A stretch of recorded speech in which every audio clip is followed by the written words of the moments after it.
नमस्कार दोस्तों, कैसे हैं आप लोग। मैं रमेश।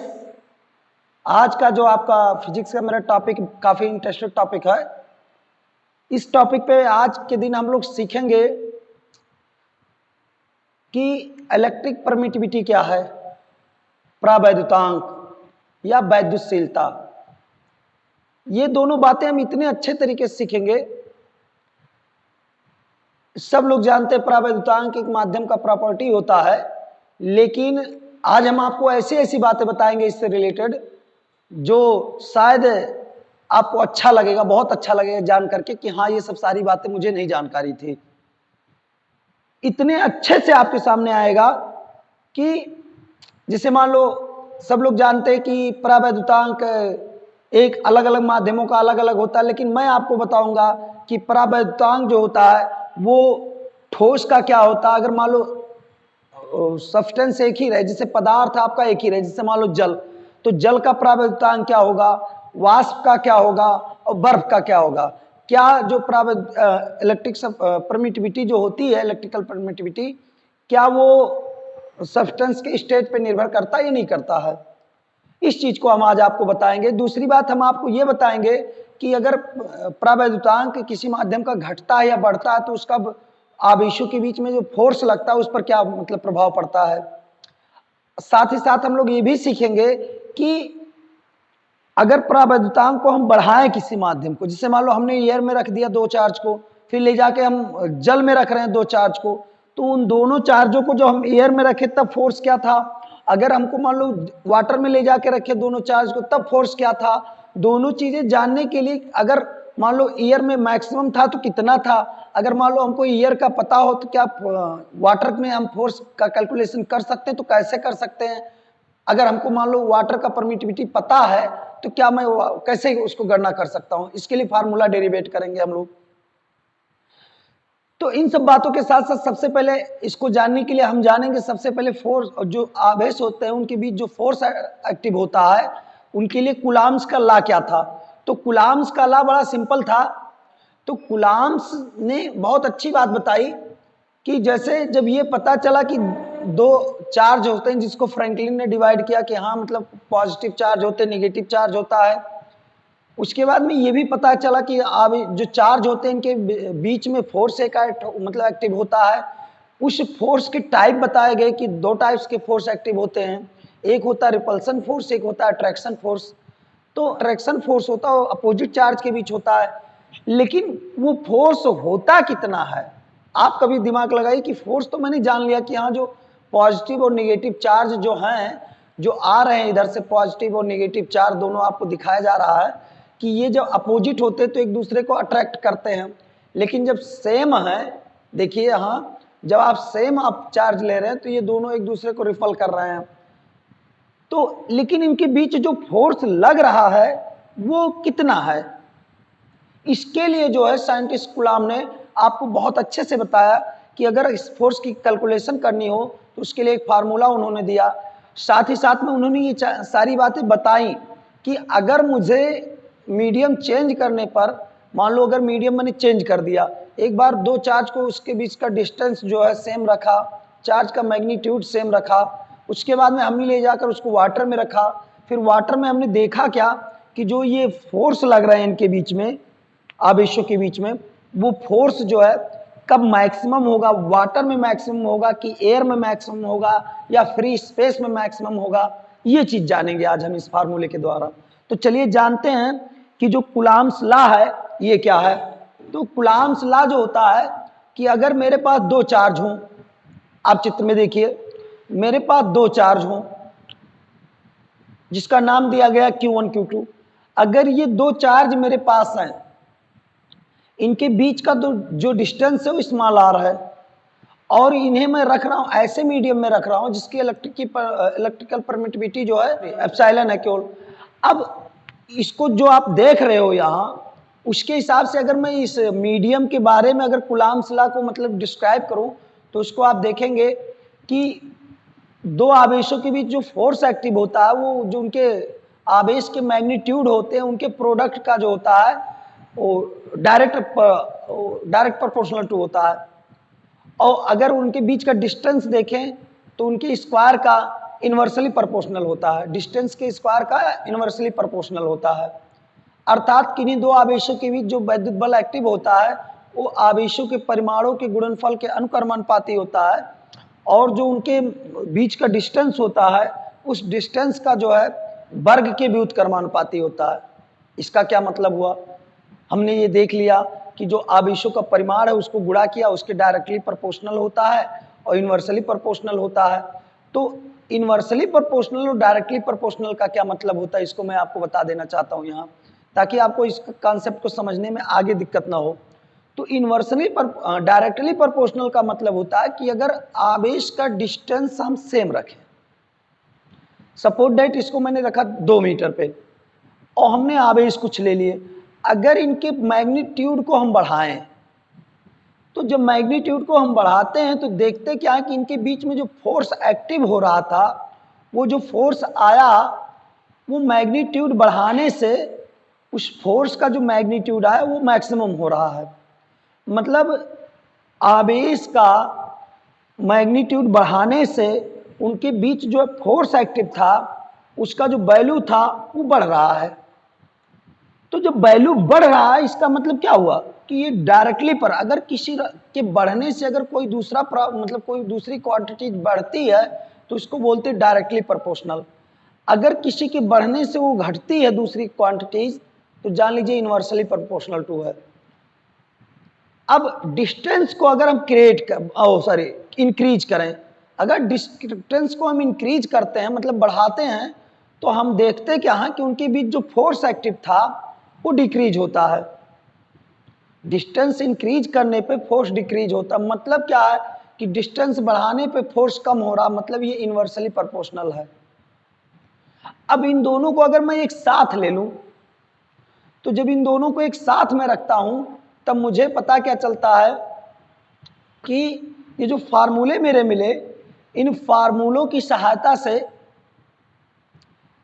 जो ये इन्वर्सली का मतलब अनुक्रमानुपाती का जो चिन्ह है इसको जब इक्वल में बदलते तो एक कांस्टेंट लगाते, उसी कांस्टेंट का नाम है स्मॉल के, कहीं कहीं यूज होता है कहीं कप्पा से यूज होता है। तो इसको हम अगर इसका वैल्यू देखें तो फ्री स्पेस के लिए होता है 1/4πε0 होता है, जहाँ एप्सिलॉन नॉट के बारे में ही हमको बहुत स्पेशली जानना है क्योंकि मेरा वीडियो जो है वो स्पेशली उसी पर है।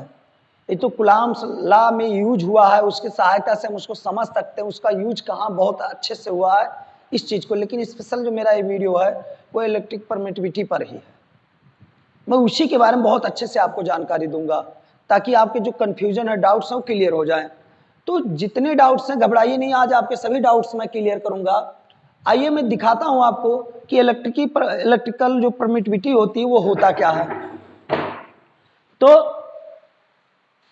यहां आप देखेंगे कि जो कुलाम्स के अकॉर्डिंग लॉ होता है तो इस तरह होता है Q1 Q2 by are square. जब इसको इक्वल में बदलते हैं हम तो एक कांस्टेंट लगता है 1/4πε Q1 Q2 बटे आर स्क्वायर।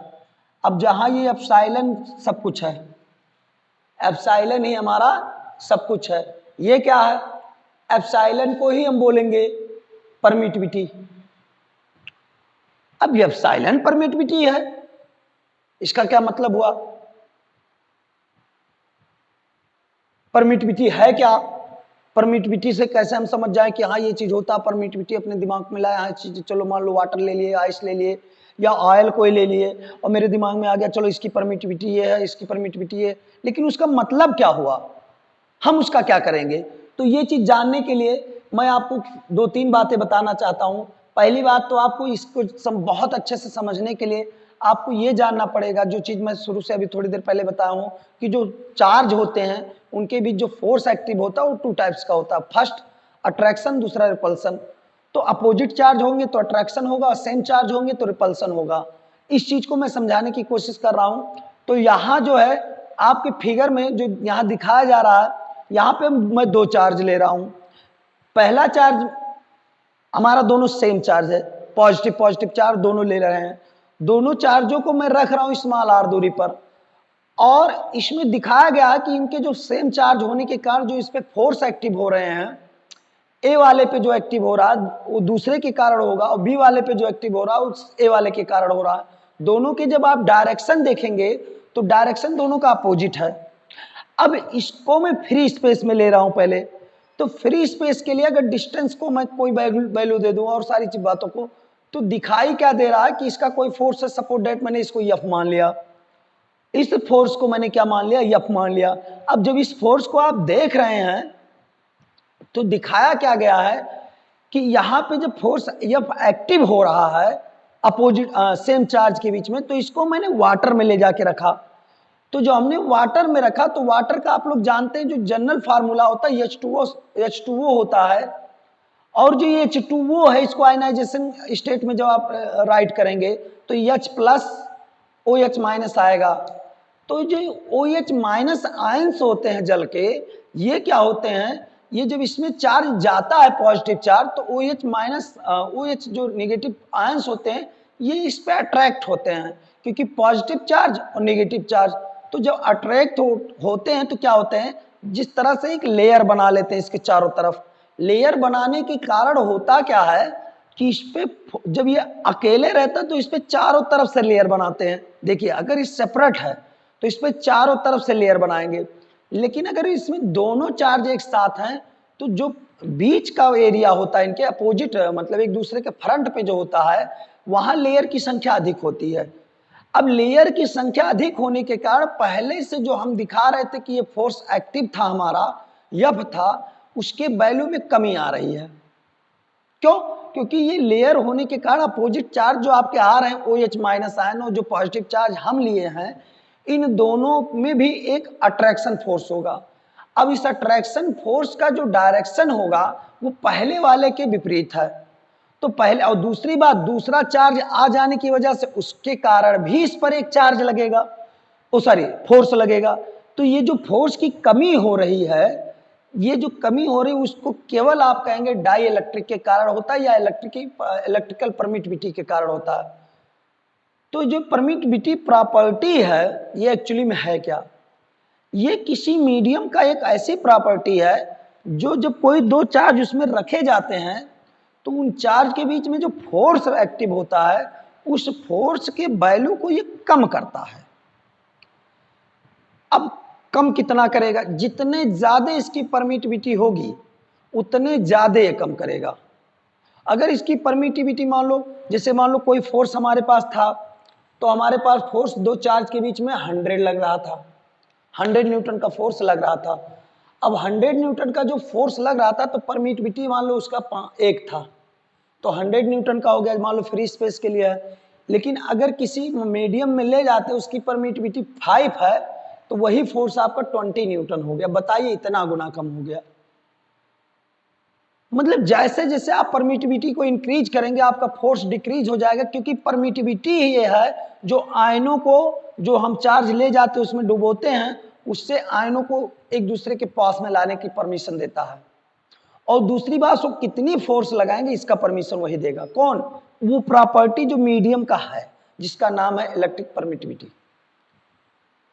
तो ये परमिटिविटी के आधार पर ही हम यहां जानेंगे कि अब जो है हमें समझ गए कि जो इलेक्ट्रिकल परमिटिविटी होती है, ये जो होता है एक तरह से किसी भी मीडियम का एक प्रॉपर्टी होता है जो हमको ये बताता है कि दो अपोजिट चार्ज या सेम चार्ज, चाहे दो अपोजिट चार्ज रहें चाहे दो सेम चार्ज रहें, इन दोनों के बीच में फोर्स कितना लग सकता है, उसकी मतलब लिमिट को बता देता है कि इतने फोर्स आप लगा सकते हैं, इससे ज्यादा नहीं।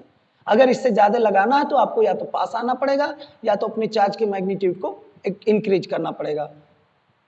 इसके अलावा अगर डिस्टेंस और उसके चार्ज के मैग्नीट्यूड फिक्स कर दिए जाएं, चेंज ना किए जाएं, तो फोर्स जो होगा वो अलग अलग मीडियम में अलग अलग होता है, केवल इसीलिए कि वो जो फोर्स होता है आपका वो इसी प्रॉपर्टी के कारण डिक्रीज इंक्रीज होता है। अब बात आई कि अगर मुझे ये दिमाग लगाना हो कि मीडियम एक ही सब्सटेंस एक ही हो, जैसे सब्सटेंस की बात किया जाए तो जैसे मान लो मैंने जल ले लिया वाटर ले लिए, वाटर का ही बना हुआ आइस ले लिए। तो वाटर ले लिए, आइस ले लिए, अब मैं चार्ज को उनके बीच में रख रहा हूं। तो मुझे अगर ये पता करना हो कि अब वाटर के बीच में की फोर्स ज्यादा है कि आइस के बीच में रखने पर फोर्स ज्यादा है, जबकि सब्सटेंस सेम है। कहने का मतलब आप एक बार थोड़ा ध्यान दीजिए कि क्या इलेक्ट्रिक परमिटिविटी जो होता है वो क्या मतलब सब्सटेंस के स्टेट पर भी डिपेंड करता है? बोलिए, सोचिए जरा। तो सही है, ये इलेक्ट्रिक परमिटिविटी जो होता है ये जो है एक तरह से सब्सटेंस के स्टेट पे डिपेंड करता है। अगर वही वाष्प का मीडियम बना दिया जाए, जल ही लिया जाए लेकिन उसका वाष्प बना दिया जाए और दो चार्ज रखे जाएं, तो देखेंगे वो फोर्स डिक्रीज होगा। फिर वही चार्ज को हम उसी वाष्प का वाटर ले लें, फिर वाटर लेते हैं तो देखते हैं और डिक्रीज हो जाता है। इसका मतलब ये हुआ कि वाष्प का जो इलेक्ट्रिक परमिटिविटी था वो वाटर की तुलना में या अपेक्षा वाष्प का कम था, वाटर का अधिक था। फिर उसी वाटर का जो हमने आइस बना लिया, आइस में देखते हैं कि उसका फोर्स और कम हो जाता है। क्यों? अब जब फोर्स कम हो गया मतलब ये हुआ कि इलेक्ट्रिक परमिटिविटी जो है वो बढ़ रही है। आइस में रखे सबसे कम, वाटर में रखे तो थोड़ा उससे ज़्यादा, फिर वहीं स्ट्रीम में मतलब भाप में रख दिए तो पता चला बहुत ज़्यादा हो गया इसके अपेक्षा, फिर एयर में ले गए तो और ज़्यादा हो गया, अब उससे फ्री स्पेस में ले गए तो सबसे ज़्यादा हो गया। मतलब सबसे ज़्यादा जो फोर्स लगता है वो आपका लगेगा फ्री स्पेस में। अब बात आई सबसे गजब की बात जो आपको कम ही लोग को पता होगा, क्या इलेक्ट्रिक परमिटिविटी जीरो होता है? क्या इलेक्ट्रिक परमिटिविटी केवल वन होता पॉजिटिव होता है? निगेटिव हो सकता है कि नहीं हो सकता? तो निगेटिव जो इलेक्ट्रिक परमिटिविटी है वो हाइपोथेटिकल है, इमेजिनरी है। सबसे कम जो मीडियम का इलेक्ट्रिक परमिटिविटी है वो वन है। अब वन जो है ये फ्री स्पेस के लिए यूज किया जाता है या फिर एयर के लिए यूज किया जाता है। इसके अलावा कोई भी सब्सटेंस आप लेंगे तो उसकी जो इलेक्ट्रिक परमिटिविटी है वो बढ़ेगी। एक बात ध्यान रखिएगा, वो बढ़ेगी, ये नोट कर लीजिए आप। मतलब इलेक्ट्रिक परमिटिविटी जो मिनिमम है वो सबसे मिनिमम कितना है? वन है। वो किसके लिए? फ्री स्पेस और एयर के लिए। इसके अलावा कोई भी मीडियम हम यूज करते हैं तो उसका इलेक्ट्रिक परमिटिविटी अलग अलग होता है। तो आपको इतनी गजब की बातें पता चली। पहली बात है तो आपको यह पता चली कि कूलॉम्स लॉ होता क्या है, ये किन किन बातों पे डिपेंड करता है। फिर मीडियम पे डिपेंड करता है कि नहीं करता है? तो मीडियम पे डिपेंड करता है, क्योंकि फिर से मैं बता देना चाहता हूं कि जब मीडियम चेंज होंगे तो फोर्स चेंज होगा। अगर इलेक्ट्रिक परमिटिविटी चेंज होगा तो फोर्स चेंज हो जाएगा। बात आई है कि अगर इलेक्ट्रिक परमिटिविटी बढ़ रहा है तो फोर्स घटेगा, अगर वो इलेक्ट्रिक परमिटिविटी घटेगा तो फोर्स बढ़ेगा। फ्री स्पेस के लिए जो इलेक्ट्रिक परमिटिविटी होता है एप्सिलॉन नॉट के नाम से जाना जाता है, और जो किसी मीडियम के लिए होता है वो केवल एप्सिलॉन के नाम से जाना जाता है। और रिलेटिव परमिटिविटी क्या होता है, अब इसको हम सीखेंगे। तो हमारा रिलेटिव परमिटिविटी जो होता है बाबू, बड़ा गजब का टॉपिक है और काफ़ी यूजफुल है हमारे लिए। काफ़ी डाउट्स क्लियर करते हैं, काफ़ी प्रॉब्लम हमारा सॉल्व कर देता है। ये जो रिलेटिव परमिटिविटी है ये मुझे ये बताता है कि अगर किसी मीडियम का मुझे रिलेटिव परमिटिविटी पता रहे तो उस मीडियम का जो है मैं परमिटिविटी ज्ञात कर सकता हूँ आराम से। कोई भी परमिटिविटी हो, चाहे आपका हो जाए एयर का, अगर मुझे निकालना है तो एयर का मैं निकाल सकता हूँ। वाटर का जो परमिटिविटी है वो 80 है। इसका मतलब यह है कि जो फ्री रिलेटिव परमिटिविटी 80 है। इसका मतलब यह है कि जो हमारा वाटर के फ्री स्पेस के लिए इलेक्ट्रिक परमिटिविटी था एप्सिलॉन नॉट, जो हमारे पास एप्सिलॉन नॉट की वैल्यू दिखाई गई है वो एप्सिलॉन नॉट का वैल्यू 8.85 × 10⁻12 होता है। इसका जो वैल्यू होता है जो यूनिट होता है वो कूलाम स्क्वायर प्रति न्यूटन मीटर स्क्वायर होता है। तो इसका यूनिट भी जानना आपके लिए बहुत नेसेसरी है। उसके बाद में इसका जो है वैल्यू भी जानना नेसेसरी है। अगर ये वैल्यू आपको पता है एप्सिलॉन नॉट का वैल्यू आपको पता है तो आप किसी मीडियम का रिलेटिव इलेक्ट्रिक परमिटिविटी पता है तो आप एकदम आराम से जा करके इसको फाइंड कर सकते हैं। अब मुझे अगर सपोज दैट मुझे वाटर का जानना है कि वाटर का रियल में इलेक्ट्रिक परमिटिविटी कितनी है जबकि उसका जो रिलेटिव परमिटिविटी है वो है 80। तो रियल में जानने के लिए जो फार्मूले आपके दिखाए गए हैं इसके द्वारा मैं क्या करूंगा, इस फार्मूले के द्वारा ही उसका वैल्यू फाइंड करूंगा। तो ये जो आपका वैल्यू दिखाया गया है कि relative permittivity is equal to medium की परमिटिविटी अपॉन फ्री स्पेस की परमिटिविटी। फिर से देखते हैं, रिलेटिव परमिटिविटी को एप्सिलॉन आर से, आर फॉर रिलेटिव, और किसी मीडियम की परमिटिविटी को ओनली एप्सिलॉन से, और जो स्पेस फ्री स्पेस के लिए उसको एप्सिलॉन नॉट से दर्शाया गया है यहाँ। तो उसका जो रेशियो होता है वो होता है रिलेटिव परमिटिविटी। मतलब इस तरह से ध्यान रखिएगा, मीडियम अगर चेंज हो रहा है तो इलेक्ट्रिक परमिटिविटी चेंज होगी, अगर इलेक्ट्रिक परमिटिविटी चेंज होगी तो फोर्स चेंज होगा, अगर फोर्स चेंज होगा तो आप बाकी चीजें जानते हैं। अब बात आई कि मुझे अगर ठोस, द्रव और गैस की बात करनी हो, किसकी परमिटिविटी अधिक होगी, तो ये अगर सब्सटेंस अलग अलग है, जैसे मान लो जल हुआ, द्रव हो गया, लकड़ी हो गया, पत्थर हो गया, ये सब सारी बातें जो, तो इनकी परमिटिविटी अलग अलग होती है।